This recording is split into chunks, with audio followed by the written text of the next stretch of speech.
Friends, இன்றைக்கி நம்ம செய்ய போகிற ரெசிபி பார்த்திங்கன்னா ஒரு லட்டு ரெசிபி. அதுவும் ஹெல்த்தியான திணை லட்டு தான்.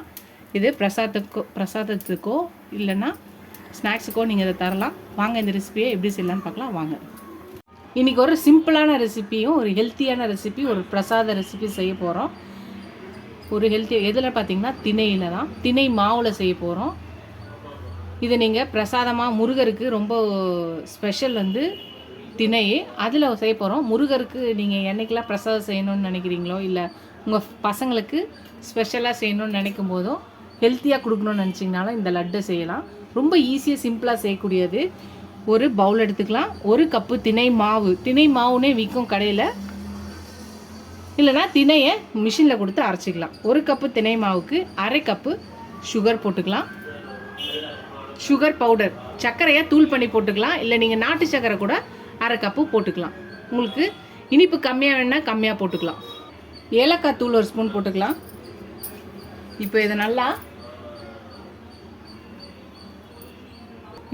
மிக்ஸ் பண்ணிக்கலாம்.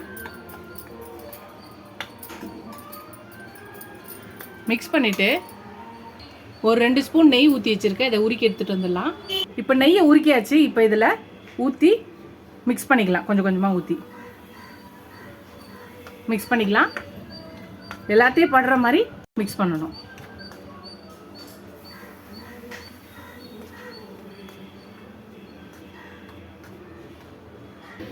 அவ்வளோதான், எல்லாத்தையும் நம்ம மிக்ஸ் பண்ணியாச்சு. பாருங்கள், நம்மளோட மாவோட அளவை பொறுத்து நெய்யோட அளவும் உயரும்.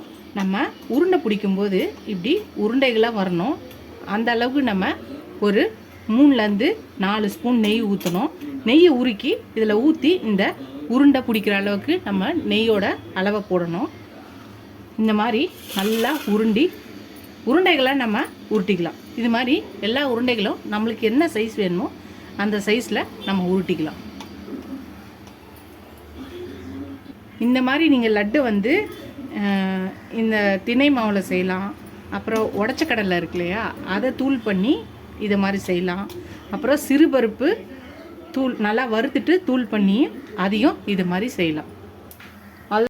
அதுதான் நம்மளோட திணை லட்டு ரெடி ஆயிடுச்சு. இது பிரசாதம், ஸ்நாக்ஸு, ஒரு ஹெல்த்தியான ரெசிபியை நீங்கள் ரெடி பண்ணி தரலாம். ட்ரை பண்ணி பார்த்து எப்படி இருக்குன்னு சொல்லுங்கள். ஃபஸ்ட்டு என் சேனலை பக்கம் சப்ஸ்கிரைப் பண்ணிட்டு பாருங்கள். இதுவரை சப்ஸ்கிரைப் பண்ண எல்லா ஃப்ரெண்ட்ஸ்க்கு தேங்க்ஸ்.